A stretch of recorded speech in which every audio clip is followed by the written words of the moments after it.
इस समय हमारे साथ में दिव्या ढोले जी हैं, महाराष्ट्र की राजनीति में बड़ा चर्चित नाम, भाजपा की महाराष्ट्र कार्यकारिणी की सदस्य हैं। जिस तरीके से इनका नाम है दिव्या, उसी तरीके से उन्होंने एक दिव्य विचार महाराष्ट्र सरकार को दिया है। बड़ा संगीन मामला उठाया है। दिव्या जी बताइए, क्या महाराष्ट्र में बच्चों की जो स्थिति है, आपकी सरकार भी है और जो आंकड़े बड़ा डराने वाले हैं, क्या रास्ता है, क्या सुझाव दिया है अपनी सरकार को? जो मेरे नज़र में कुछ रिपोर्ट्स आए, इकोनॉमिक टाइम्स का एक आर्टिकल मैंने पढ़ा जो 15 मार्च 2025 का ऑनलाइन उपलब्ध है। उसमें उन्होंने जिक्र किया हुआ है कि महाराष्ट्र में अराउंड 42,000 पॉक्सको केसेस पेंडिंग है और हमारे यहाँ पे 30 स्पेशल कोर्ट सैंक्शन किए गए हुए हैं पॉक्सको केसेस का निपटारा करने के लिए। लेकिन अनफॉर्चुनेटली इन 30 में से सिर्फ एक कोर्ट ऑपरेशनल है। तो अगर एक कोर्ट ऑपरेशनल है तो ये 42,000 केसेस का निपटारा कब होगा ये किसी को नहीं मालूम है। हालांकि हम सबको मालूम है कि जुडिशरी में एक बार जब केस जाती है तो उसको समय लगता है, लेकिन जिन बच्चियों के ऊपर अत्याचार होता है उन बच्चियों की जो हालत इतने समय में जो हो जाती है मानसिक तौर पे कि वो एक तो विक्टिमाइज हो जाती है, प्लस जिन्होंने उनके ऊपर अत्याचार किया हुआ है वो पकड़ में नहीं आते। तो पकड़ में आते भी होंगे तो केसेस प्रोलॉन्ग चलते रहेंगे। बहुत ही डरावने वाला आंकड़ा दिया है मैडम ने। 42,000 विक्टिम है, पेंडिंग केसेस है।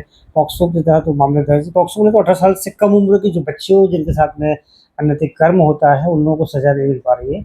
30 कोर्ट कहने के लिए हैं, लेकिन एक कोर्ट चल रहा है। कहाँ और कब तक इंसाफ मिल पाएगा मैडम? देखिए, ये इसी में अभी मैं भारतीय जनता पार्टी की कार्यकारिणी सदस्य हूँ, मैं सचिव रही हूँ। पिछले टर्म में जब मैं सचिव थी तब मैं रेप केसेस में लोगों को हेल्प करती थी।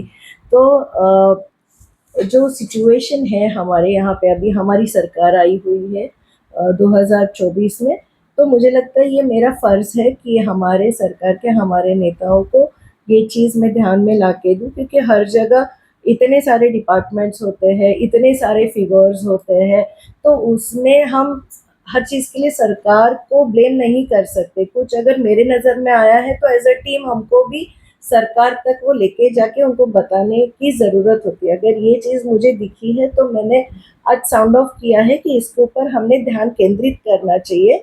जुडिशरी अपना एक सोल्यूशन निकालेगी, ठीक है, ये ऐसा कुछ नहीं है कि मैंने इसको फर्स्ट टाइम हाईलाइट किया हुआ है।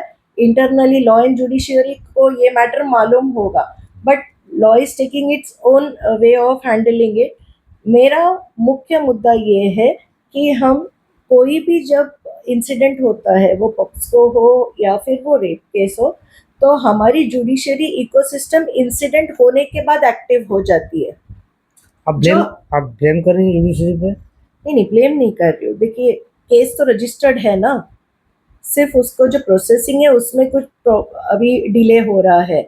पेंडिंग केसेस यानी क्या, उसमें जो भी एफआईआर वेफआईआर जो होना है वो इंसाफ हो मिलने चुका है। में देरी वो भी एक अन्याय का ही पार्ट होता है। हाँ, 42,000 लोग, 42,000 पॉक्सो की केस आपके पेंडिंग है, एक कोर्ट चल रही है, वो भी ऑप्शनल है।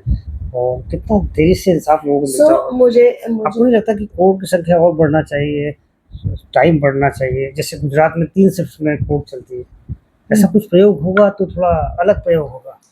सो अभी आपने मुझे ये बोला कि 3 शिफ्ट में कोर्ट चल रही होगी, तो मेरा कल पत्र जाने वाला है माननीय मुख्यमंत्री जी को, तो उसमें मैं उसका ज़िक्र ज़रूर करूँगी आपसे कुछ जानकारी लेके।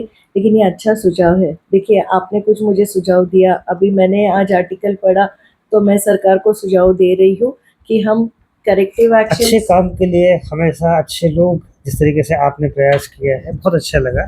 तो मुझे लगता है कि इसमें और तेज़ी होना चाहिए। आपने प्रयास किया है, सरकार को बताया है, और संयोग से हमारी 4 इंजन की सरकार है। बाकी राज्यों में तो 2 इंजन की सरकार होती है, हमारी 4 इंजन की सरकार है।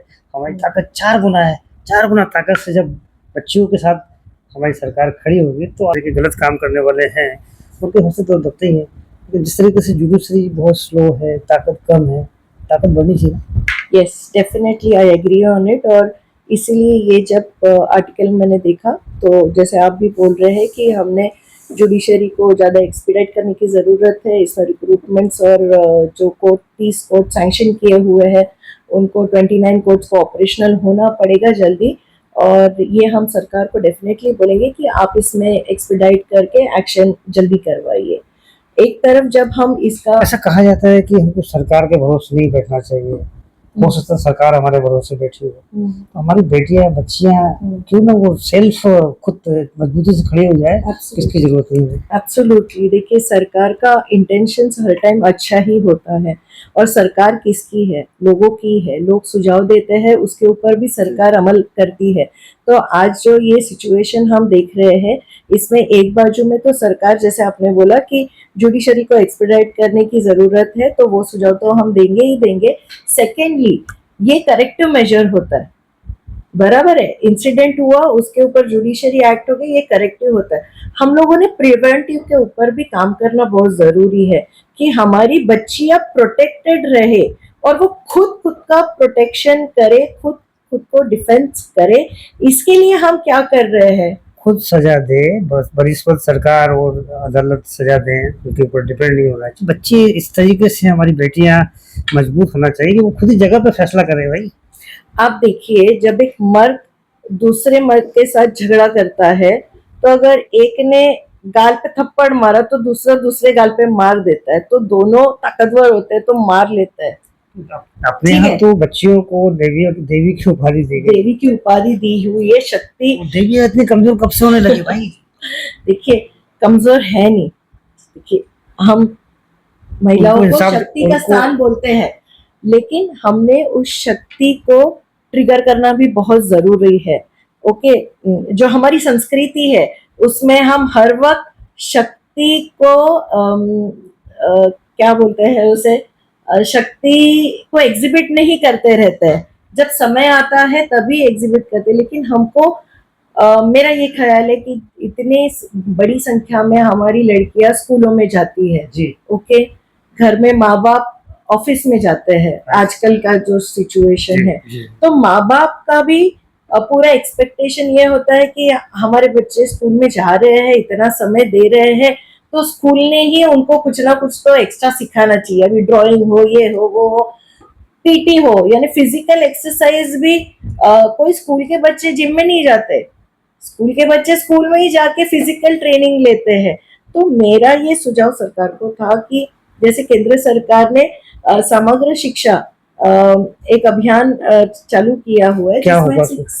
हाँ, ये रक्षा करके एक समग्र शिक्षा ऐसा एक प्रोग्राम है जिसमें 6 स्टैंडर्ड से लेके 12 स्टैंडर्ड में पढ़ने वाली जो लड़कियां हैं उनके लिए 100 आवर्स का एक सेल्फ डिफेंस का ट्रेनिंग कोर्स है। और मेरे ख्याल से केंद्र सरकार ने वो राज्यों को भी पास ऑन किया है कि राज्य भी उसको इम्प्लीमेंट कर सकता है।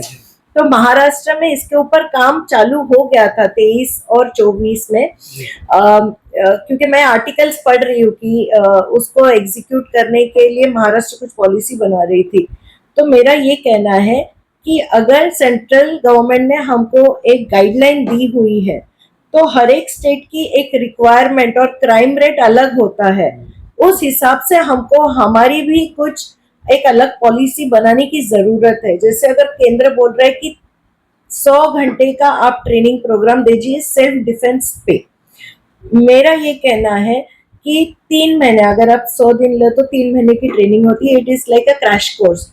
कोई भी बच्ची को अगर हम 3 महीने की ट्रेनिंग दे, तो मुझे ये मेरा पर्सनल अनुभव है कि कोई क्रैश कोर्स में सीखा हुआ जो ट्रेनिंग होता है वो लाइफ लॉन्ग आपको हेल्प नहीं करता जी। सेल्फ डिफेंस का ट्रेनिंग और मार्शल आर्ट्स का ट्रेनिंग, इसमें डिफरेंस होता है। जो लोग महाराष्ट्र से नहीं है उनकी जानकारी के लिए मैं बता दूं कि दिव्या धुले जी जो है भाजपा प्रदेश कार्यकारिणी की मेंबर भी हैं और उन्होंने खुद भी कोर्स किया हुआ है जूडो का।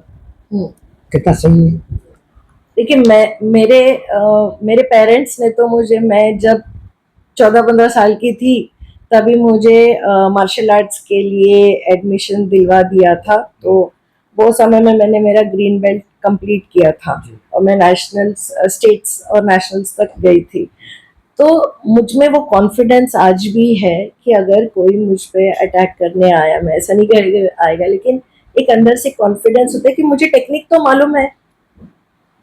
ऑटोमेटिकली जब आप 3 साल भी अगर आप मार्शल आर्ट्स का ट्रेनिंग करते हो कंप्लीटली, क्योंकि उसमें आपका फिजिकल ट्रेनिंग भी होता है और आपके बॉडी में वो ताकत आनी बहुत जरूरी होती है, प्लस वो कॉन्फिडेंस बहुत होता है। आप प्रैक्टिस मेक्स अ मैन और ह्यूमन बीइंग परफेक्ट। तो डिफेंस में ऐसा होता है, सेल्फ डिफेंस में ऐसा होता है कि अगर आप मुझे अटैक करने के लिए आ रहे हैं, अगर मैं नींद में भी रहूं ना, तो भी मेरा हाथ मूवमेंट चालू हो जाए, क्योंकि शैडो में भी हमको वो समझ में आता है कि कोई हम पे अटैक करने आ रहा है, क्योंकि वो इनबिल्ट आ जाता है, वो जहन में उतर जाता है कि मैंने ट्रेनिंग ली है और हम वैसे ही रिएक्ट करने लगते हैं। तो मुझे ऐसे लगता है कि क्रैश कोर्स न होके हमारी बच्चियों को अगर हफ्ते में 2 दिन भी स्कूल में एक्स्ट्रा क्लास चला के, एक एक्स्ट्रा क्लास, मुझे लगता है पेरेंट्स भी मना नहीं करेंगे अगर उनकी बच्चियों को सेल्फ डिफेंस या मार्शल आर्ट्स इसलिए बोल रही हूँ क्योंकि मुझे सेल्फ डिफेंस में मिक्स का एक फीलिंग आता है। मार्शल आर्ट्स में आप कराटे सीखते हो, आप जूडो भी सीख सकते हो, आप टाइकोंडो भी सीख सकते हो, तो इसमें आपको स्पेशलाइजेशन हो जाता है, आपको एक उपाधि भी मिलती है। आप आज जैसे मैं ग्रीन बेल्ट हूँ या मैं ब्राउन बेल्ट हो जाऊं, मैं ब्लैक बेल्ट हो जाऊं, देखिए आप जब लड़कियां ब्लैक बेल्ट हो जाती है तो उनका कॉन्फिडेंस कितना हाई होता है।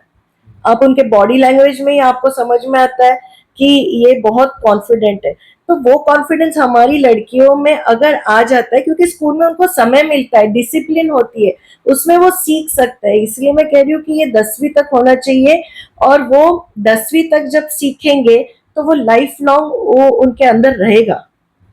जीवा जी का सुझाव बहुत ही उम्दा सुझाव रहा है इनका। बचपन से ही बच्चों को अगर मार्शल आर्ट बच्चों को खासतौर पर सिखाया जाए तो उनके साथ होने वाले जो अत्याचार के मामले हैं निश्चित तौर पर उसमें कमी आएगी, सरकार का वजन भी कम होगा, दूसरी पे लोड भी कम होगा।